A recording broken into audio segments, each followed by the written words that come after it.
সুপ্রিয় শিক্ষার্থী, কেমন আছো তোমরা সবাই? এমএমআইসি এর পক্ষ থেকে জানাই শুভেচ্ছা, স্বাগত। আজকের নতুন বছরের শুভেচ্ছা জানিয়ে গণিত সপ্তম শ্রেণীর আজকের প্রথম ক্লাসটা শুরু করতে চলেছি। তো দেখো, ফার্স্ট চ্যাপ্টারে চলে যাব এবং ফার্স্ট চ্যাপ্টার কি আছে আমরা সূচিপত্র থেকে দেখে নিব। দেখো, ফার্স্ট যে চ্যাপ্টার সেখানে রয়েছে মূলদ অমূলদ সংখ্যা। তো চলো আমরা এই মূলদ এবং অমূলদ সংখ্যার আজকের ফার্স্ট লেসনটা শুরু করি, ফার্স্ট লেকচারটা শুরু করি। দেখো, এটা হলো বলা হয়েছে প্রথম অধ্যায় মূলদ ও অমূলদ সংখ্যা। আমরা ফার্স্ট এর একটু পড়বো এবং এর ব্যাখ্যা স্বরূপ জানার চেষ্টা করবো। দেখো, বলা হয়েছে যে বৈচিত্র্যময় প্রাকৃতিক এই বৈচিত্র্য আমরা গণনা ও সংখ্যার সাহায্যে উপলব্ধি করি। পূর্ববর্তী শ্রেণীতে আমরা স্বাভাবিক সংখ্যা, পূর্ণ সংখ্যা ও ভগ্নাংশ সম্পর্কে ধারণা পেয়েছি, যা মূলদ সংখ্যা হিসেবে পরিচিত। তাহলে কি শিখলাম? যে স্বাভাবিক সংখ্যা, পূর্ণ সংখ্যা, ভগ্নাংশ সম্পর্কে যে ধারণা পেয়েছি, এগুলো সবই আমরা কি হিসেবে পরিচিত? মূলদ সংখ্যা হিসেবে পরিচিত। এই সংখ্যাগুলোকে দুটি পূর্ণ সংখ্যার অনুপাতে প্রকাশ করা যায়। তাহলে একটা কথা আমরা বলতে পারি যে সংখ্যাকে, মূলদ সংখ্যাকে কি বললেন? যে সংখ্যাকে দুইটা পূর্ণ সংখ্যার অনুপাত আকারে প্রকাশ করা যায় তাকে আমরা কি বলতে পারি? এক কথায় মূলদ সংখ্যা বলতে পারি। সংখ্যা জগতে কিছু সংখ্যা রয়েছে যেগুলো দুটি পূর্ণ সংখ্যার অনুপাতে প্রকাশ করা যায় না, এগুলোকে অমূলদ নামে পরিচিত। অর্থাৎ আমরা একটুখানি খেয়াল করি, আমাদের যদি অনুপাতে যদি আমি প্রকাশ করতে পারি, ভালোভাবে খেয়াল করো, অনুপাতে প্রকাশ করতে পারলে মূলদ, আর অনুপাতে যদি প্রকাশ করতে না পারি তাহলে সেটা হলো অম্লদ। ঠিক আছে, আশা করি বুঝতে পেরেছো যে অনুপাতে প্রকাশ করতে পারলে সেটা হলো অম্লদ, সরি মূলদ, আর অনুপাতে প্রকাশ করতে না পারলে সেটা হলো অম্লদ। এবার আসের পরে দেখার পরে বলা হয়েছে যে আমরা এই অধ্যায়ে আমরা অম্লদ সংখ্যার সাথে পরিচিত হয়ে এদের প্রয়োগ সম্পর্কে আলোচনা করব।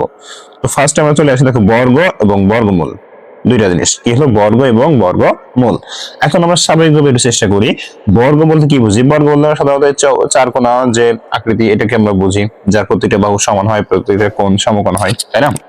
আচ্ছা, এবার একটু পড়ি। দেখো, বলা আছে বর্গ এবং আয়ত। বর্গ একটি আয়ত, বর্গ একটি আয়ত যার বাহুগুলো পরস্পর সমান। বাহুগুলোর দৈর্ঘ্য ক একক হলে বর্গক্ষেত্রের ক্ষেত্রফল হবে ক গুণ ক, অর্থাৎ ক স্কয়ার, অর্থাৎ বর্গ একক। বিপরীত ভাবে বর্গক্ষেত্রের ক্ষেত্রফল ক স্কয়ার বর্গ একক হলে এর প্রতিটি বাহু দৈর্ঘ্য হবে ক একক। একটুখানি বোঝানোর চেষ্টা করি। এটা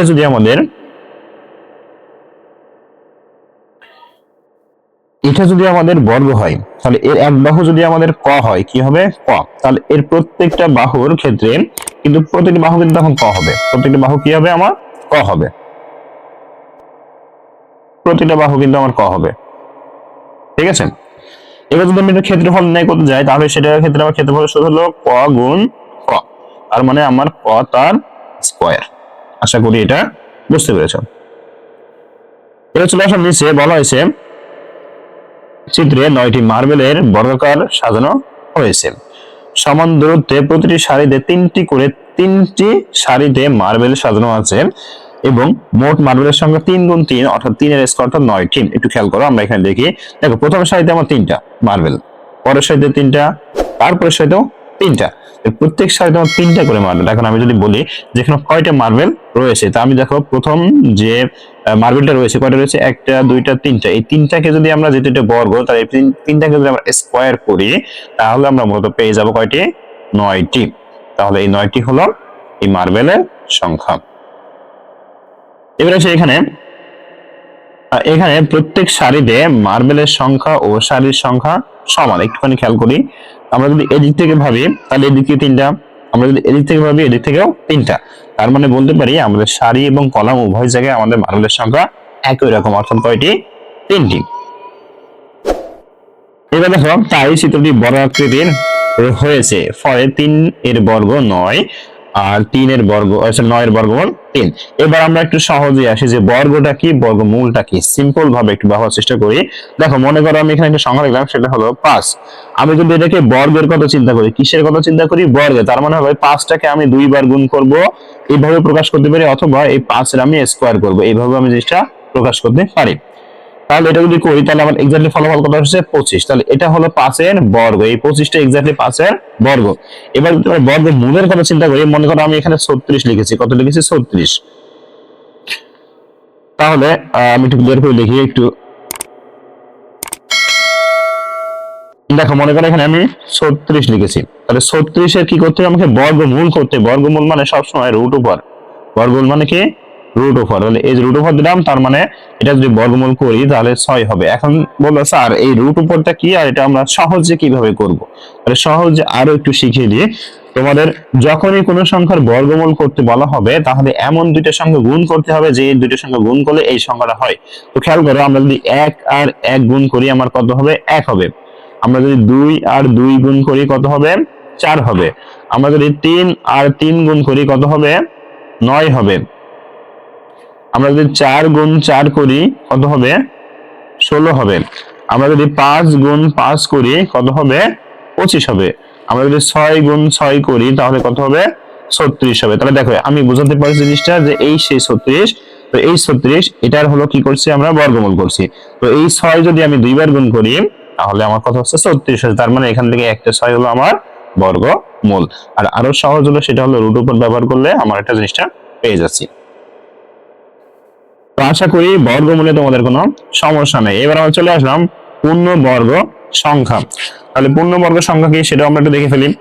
দেখো এখানে বলা হয়েছে যে 1 এটা হলো বর্গের একটা বাহুর ক্ষেত্রে, এটা হলো 2 3 এইভাবে রয়েছে। তাহলে 1 যদি একটা বর্গের বাহু হয় তাহলে সেক্ষেত্রে পূর্ণবর্গ সংখ্যা কি হবে 1 এর স্কয়ার। এবার দেখো 2 যদি একটা বর্গের বাহু হয় তাহলে সেক্ষেত্রে পূর্ণবর্গ সংখ্যা কি হবে 2 এর স্কয়ার। তো 2 এর স্কয়ার করলে কত পাই আমরা 4 পাই। তাহলে 4 একটা পূর্ণবর্গ সংখ্যা। 3 এর স্কয়ার করলে কত হবে 9 হবে। তারপরে 5 এর স্কয়ার করলে কত হবে 25 হবে। 7 এর স্কয়ার করলে কত হবে 49 হবে। আর এর স্কয়ার করলে a। তাহলে আশা করি এটা তোমরা এই পর্যন্ত বুঝতে পারছো। তো দেখো এবার আমরা সহজ করে জিনিসটা দেখে নিব যে আসলে পূর্ণবর্গ সংখ্যাগুলো কি। দেখো আমরা এতক্ষণ যে সংখ্যাগুলো লিখেছি 4 লিখেছি, 9 লিখেছি, 25 লিখেছি, 49 লিখেছি, এই যে সংখ্যাগুলো আমরা এতক্ষণ লিখলাম এই সংখ্যাগুলোই মূলত পূর্ণবর্গ সংখ্যা। যদি বলো স্যার কেমন করে, তাহলে মাথায় রাখবা যে সংখ্যাগুলোকে মনে করো সংখ্যাগুলো বলতে মনে করো আমি এখানে 2ও লিখতে পারি, 2 গুণ 2, তার মানে 2 গুণ করলে কত হবে 4 হবে। তাহলে এই যে কোন একটা সংখ্যাকে বর্গ করার পরে 2 এর স্কয়ার বলতে পারো, তো কোন একটা সংখ্যাকে বর্গ করার পরে যে সংখ্যাটা আমরা পাবো তাই হলো মূলত পূর্ণবর্গ সংখ্যা। হতে পারে 4, হতে পারে 16, হতে পারে 9, এভাবে যে সংখ্যা মূলত স্কয়ার করার পরে পাবো, বর্গ করার পরে পাবো। একটু খেয়াল করো এখানে কিন্তু এই 2 গুণ 2, এই 2 গুণ 2 মানে কি 2 এর বর্গ, কিন্তু 3 গুণ 3, 3 গুণ 3 মানে কি 3 এর বর্গ, 4 গুণ 4, 4 গুণ 4 মানে কি 4 এর বর্গ। তাহলে এইগুলোই হলো মূলত আমাদের বর্গ করা। আর এই বর্গ করার পরে যে ফলটা পাবো সেটা হলো পূর্ণবর্গ সংখ্যা। আরো যদি সহজ করে বলি তাহলে যে সংখ্যাকে বর্গমূল করা যায়, যেমন এখানে 25 কে বর্গমূল করলে 5 আসে, আবার যদি আমরা এখানে 27 কে বর্গমূল করি তাহলে সামথিং আসে, দশমিক চলে আসে, সুতরাং এটা হয় না। এবার আসে নিচে, দেখো বলা হয়েছে 1 4 9 25 49 সংখ্যাগুলোর বৈশিষ্ট্য হলো এগুলো অন্য কোনো পূর্ণ সংখ্যার বর্গ হিসেবে প্রকাশ করা যায় না। 1 4 9 25 49 সংখ্যাগুলো পূর্ণবর্গ সংখ্যা। এবার দেখো বলা হয়েছে পূর্ণবর্গ সংখ্যার বর্গমূল একটি স্বাভাবিক সংখ্যা। তাহলে আমি যদি আরো ইজিলি বলতে পারি যে যে সংখ্যার বর্গমূল করলে একটি স্বাভাবিক সংখ্যা হয় সেইটাই হলো মূলত পূর্ণবর্গ সংখ্যা। যেমন দেখো এখানে 21 এর বর্গ 21 স্কয়ার, যা আমার আসে কত 441। এই 441 হলো একটি পূর্ণবর্গ সংখ্যা। 441 এর বর্গমূল হলো 21, যেটা একটি স্বাভাবিক সংখ্যা। আশা করি বুঝতে পারছো স্বাভাবিক সংখ্যা কিন্তু 1 থেকে শুরু করে যতদূর পর্যন্ত আমরা বলতে পারি ততদূর পর্যন্ত, যেমন 1 2 3 4 5 6 7 এইভাবে যতদূর বলা যায়। এবার দেখো এখন বলা হয়েছে বর্গ সংখ্যা ধর্ম। খেয়াল করি তোমরা এটা একটু খেয়াল করি, বর্গ সংখ্যা ধর্ম। তাহলে আমরা যে বর্গগুলো করি সেই বর্গ সংখ্যা ধর্মটা কি এটা একটু দেখি। দেখো ফার্স্টে বলা হয়েছে এখানে 1 থেকে 20 পর্যন্ত বর্গ সংখ্যা দেওয়া রয়েছে, খালি ঘরগুলো আমাদের পূরণ করতে হবে। তো চলো আমরা খালি ঘরগুলো পূরণ করে ফেলি। দেখো 1 এর বর্গ সংখ্যা 1, 2 এর বর্গ সংখ্যা 4, 3 এর বর্গ সংখ্যা 9, তাহলে 4 এর বর্গ সংখ্যা কত হবে আমরা একটু দেখে ফেলি। 4 বর্গ সংখ্যা কত হবে, আমরা একটু এক নজরে সবকিছু দেখে ফেলি। তো দেখো আমি আগেই বলছিলাম বর্গ মানে হলো ওই সংখ্যাকে 2 বার গুণ করা, তাহলে 4 আমরা এখন কি করবো, 2 বার গুণ করবো। 4 গুণ 4 কত হবে, 4 4 16। তাহলে এখানে আমার এক্স্যাক্টলি কত হবে, 16। ঠিক আছে, তাহলে এখানে কত হবে এক্স্যাক্টলি আমাদের 16, এটা কিন্তু 6।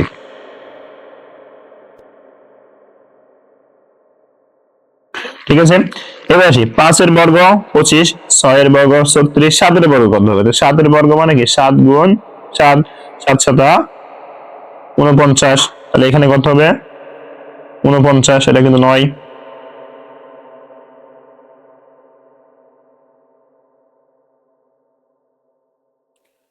এবার আসি 8 এর বর্গ 64, 9 এর বর্গ 81, তো 10 এর বর্গ কত হবে? 10 এর বর্গ মানে কি 10 গুণ 10 কত হবে, 10 গুণ করলে 10 10 কে 100। তাহলে এখানে কত হবে 100। এবার আসি 11 এর বর্গ 121, 12 এর বর্গ কত হবে? তাহলে 12 গুণ 12, 12 গুণ 12 কত হবে, 12 12 144। তাহলে এখানে কত হবে 144। এবার আসি 13 এর বর্গ আমাদের 169, 14 এর বর্গ 196, 15 এর বর্গ কত? তো 15 এর বর্গ কত সেটাও আমাকে কি করতে হবে, বের করতে হবে। চলো আমরা এটাও দেখে ফেলি এবং ইজিলি বের করে ফেলি। বর্গ মানে কি বলছি, ওই সংখ্যাকে 2 বার গুণ, তাহলে 15 গুণ 15 এক্স্যাক্টলি কত হবে। তো এটা তোমরা রাফে গুণ করে দেখতে পারো, আবার যদি মনে করো না আমি নামটা পড়ে করব সেটাও তোমরা করতে পারো। তাহলে আমরা 15 এবং 15 যদি গুণ করি আমার এক্স্যাক্টলি আসবে কত, 225। তার মানে এখানে আমি বসাবো কত, 225।